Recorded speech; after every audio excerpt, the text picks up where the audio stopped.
Hi friends, అందరికీ good morning. ఈరోజు వచ్చేసి కొత్తిమీర కషాయం ఫ్రెండ్స్.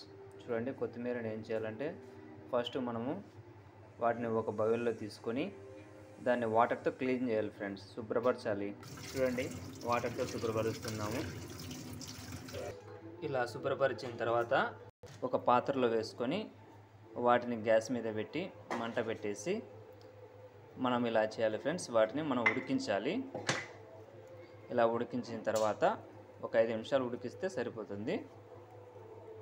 బాగా ఉడికిన తర్వాత వాటిని మనము ఆ రసం తీసుకోవాలి ఫ్రెండ్స్.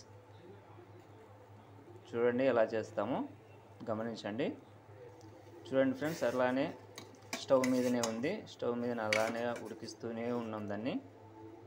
ఆ కొత్తిమీరని అలానే ఉడికిస్తూనే ఉండిన తర్వాత ఒక 5 నిమిషాలు బాగా ఉడికిన తర్వాత దాన్ని మనం తీసుకొని ఒక పాత్రలో వేసుకోవాలి ఫ్రెండ్స్. పాత్రలో వేసుకొని వాటిని మనం డైలీ తాగితే మనకు ఎంతో ఆరోగ్యము, మనకు మంచి ఆరోగ్యం ఉంటుంది ఫ్రెండ్స్. చూడండి, ఇలా వడగడుతున్నాం. వడగట్టిన తర్వాత ఇలా మనం వడగట్టేసినది అంతా ఒక పాత్రలో వేసుకోవాలి. ఆ పాత్రలో వేసుకున్న తర్వాత మనం వాటి నుంచి తీసుకొని దాన్ని ఒక గ్లాస్లో వేసుకోవాలండి. ఇదంతా కొత్తిమీర రసమే అండి. మీరు మళ్ళీ ఏదో అనుకున్నారు, ఇదంతా కొత్తిమీర రసమే. ఈ రసం వచ్చేసి దీన్ని కొత్తిమీర రసము అంటారు. దీన్ని ఉడికించిన తర్వాత చేస్తే కషాయం అంటారు ఫ్రెండ్స్.